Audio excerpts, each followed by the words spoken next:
नमस्कार. श्री स्वामी समर्थ सर्वांना. तुमच्या सर्वांचं पुन्हा एकदा आपल्या या यूट्यूब चॅनेलवर खूप खूप स्वागत आहे.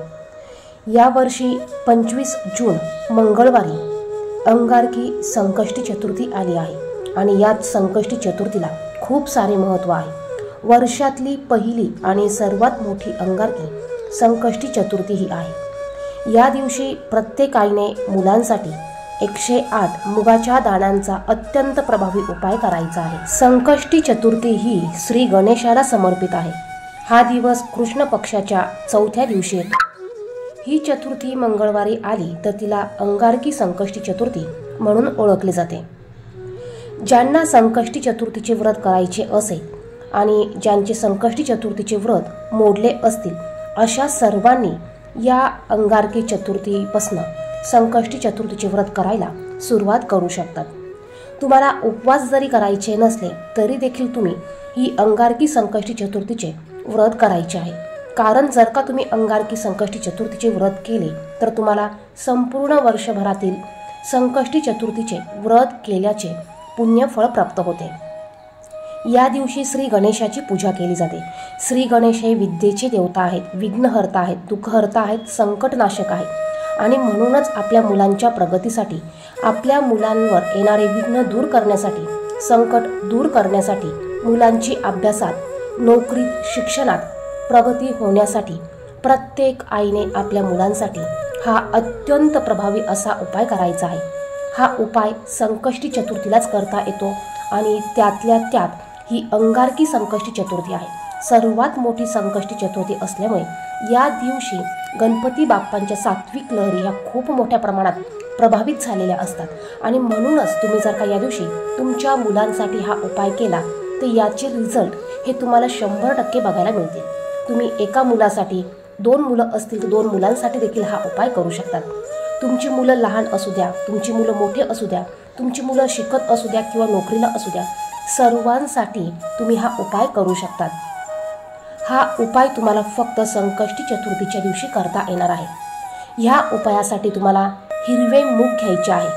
हिरवे मूग हे सर्वांना माहिती असेलच. अखंड हिरवा मूग आपल्याला घ्यायचा आहे. तो कुठेही तुटलेला नसावा, खराब झालेला नसावा असा हिरवा मूग आपल्याला घ्यायचा आहे. एका मुलासाठी उपाय करायचा असेल तर तुम्हाला एका वाटीत 108 हिरवे मूग घ्यायचे आहे. जर का 2 मुलांसाठी तुम्हाला हा उपाय करायचा असेल तर तुम्हाला 2 वाट्यांमध्ये वेगळे वेगळे 108 हिरवे मूग घ्यायचे आहे. हा उपाय करण्या अगोदर तुम्हाला तुमच्या देवघरात असलेल्या गणपती बाप्पांची पंचोपचारे पूजा करायची आहे. बघा, या दिवशी अंगारकी संकष्टी चतुर्थी आहे. या दिवशी आवर्जून आपण सर्वांनी व्रत, उपवास हा करायचा आहे. या दिवशी गणपती बाप्पांच्या मूर्तीवर पाण्याने, पंचामृताने तुम्हाला शक्य होईल तसा अभिषेक तुम्ही करू शकतात. अभिषेक करताना ओम गण गणपते नमः किंवा तुम्ही गणपती अथर्व शीर्षाचं पठण करू शकतात. जर का गणपती बाप्पांच्या मूर्तीवर तुम्ही पाण्याने अभिषेक करत अथर्व शीर्षाचं पठण केलं तर हे तीर्थ आवर्जून तुमच्या घरातील मुलांना तुम्ही प्यायला द्या. यामुळे मुलांच्या अभ्यासात प्रगती होते, मुलांच्या बौद्धिक विकास होण्यास मदत होते. त्यामुळे तुम्ही या दिवशी आवर्जून गणपती अथर्व शीर्षाचं पठण करत गणपती बाप्पांना अभिषेक करायचा आहे आणि ते तीर्थ तुमच्या मुलांना प्यायला द्यायचं आहे. यानंतर गणपती बाप्पांची पंचोपचारे पूजा करा.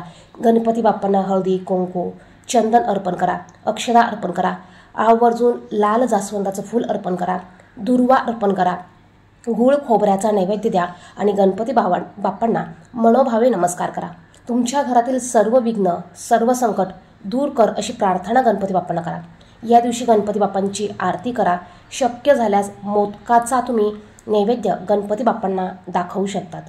यानंतर हा उपाय तुम्ही दिवसभरात केव्हाही करू शकतात.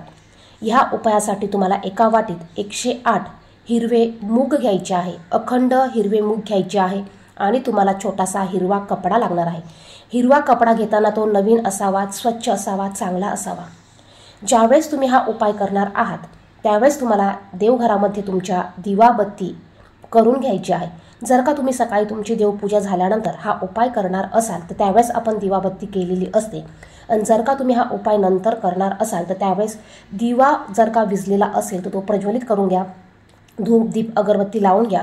गणपती बाप्पांना नमस्कार करा. स्वतःच्या कपाळाला हळदी कुंकू लावून घ्या आणि मग हा उपाय करायला तुम्हाला सुरुवात करायची आहे.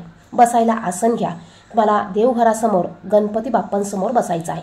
तुम्ही जर का गणपती बाप्पांची वेगळी पूजा मांडलेली असेल तर तुम्हाला त्या गणपती बाप्पांच्या पूजेसमोर बसायचं आहे. त्यानंतर तुम्हाला हा हिरवा कपडा घ्यायचा आहे.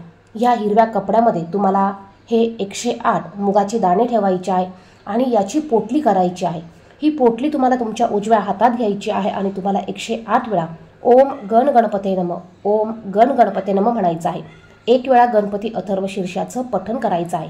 शक्य झाल्यास तुम्ही 3 वेळा, 5 वेळा, 11 वेळा गणपती अथर्व शीर्षाचं पठण करू शकतात, परंतु कमीत कमी 1 वेळा तुम्हाला गणपती अथर्व शीर्षाचं पठण करायचं आहे. यानंतर ही पोटली तुम्हाला गणपती बाप्पांच्या चरणाशी ठेवायची आहे. गणपती बाप्पांना नमस्कार करून तुम्हाला प्रार्थना करायची आहे. तुमच्या मुलांचं जर का काही विघ्न असेल, संकट असेल किंवा एखादी इच्छा पूर्ण होत नसेल तर ती इच्छा पूर्ण होऊ दे अशी प्रार्थना करायची आहे.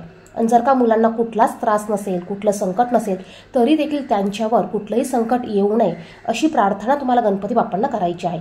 आणि ती पोटली तुम्हाला तशीच गणपती बाप्पांच्या चरणाशी तुम्हाला दिवसभर ठेवायची आहे. आता संध्याकाळी ज्यावेळेस तुम्ही झोपायला जाताल त्यावेळेस तुम्हाला ही पोटली घ्यायची आहे आणि तुमच्या मुलांचा जो रूम असेल त्या रूममध्ये तुम्हाला ही पोटली ठेवायची आहे. मुलं ज्या ठिकाणी झोपत असतील, ज्या पलंगावर झोपत असतील त्या पलंगाच्या खाली स्वच्छ ठिकाणी तुम्हाला ही पोटली ठेवायची आहे. तुम्हाला मुलांच्या उशाखाली किंवा आथरुणामध्ये पोटली ठेवायची नाही, कारण ही पोटली आपल्याला दुसऱ्या दिवशी गणपती बाप्पांच्या मंदिरात पुन्हा आपल्याला अर्पण करायची असते. त्यामुळे ही पोटली तुम्ही स्वच्छ ठिकाणी ठेवा. मुलं जर का बाहेर गावी शिकायला असतील तर तुम्ही मुलांच्या रूममध्ये ठेवा. मुलं जिथे अभ्यास करत असतील त्या ठिकाणी तुम्ही ही पोटली ठेवू शकतात. आता दुसऱ्या दिवशी सकाळी उठल्यावर, अंघोळ केल्यावर, देवपूजा झाल्यावर तुम्हाला ही पोटली घ्यायची आहे आणि जिथेही गणपती बाप्पांचं मंदिर असेल त्या मंदिरात तुम्हाला जायचं आहे. मंदिरात गेल्यावर तुम्हाला ही पोटली गणपती बाप्पांच्या चरणाशी ठेवायची आहे आणि गणपती बाप्पांना पुन्हा तुम्हाला प्रार्थना करायची आहे.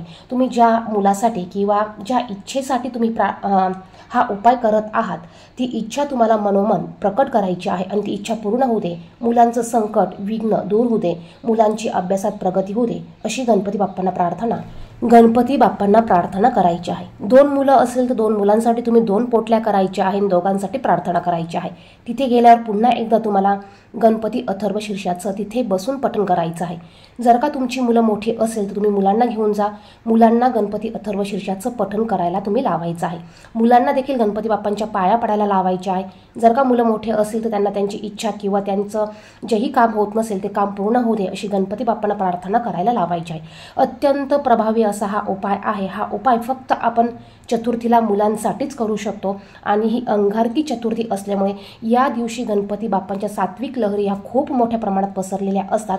या दिवशी मुलांसाठी जो पण तुम्ही उपाय कराल अगदी श्रद्धेने, मनापासून तुम्ही हा विश्वासाने हा उपाय करा. बघा तुम्हाला याचं 100% फळ बघायला मिळेल. परंतु हा उपाय करण्या अगोदर तुम्हाला तुमच्या घरात असलेल्या गणपती बाप्पांची पंचोपचारी पूजा करायची आहे आणि त्यानंतरच तुम्हाला हा उपाय करायचा आहे.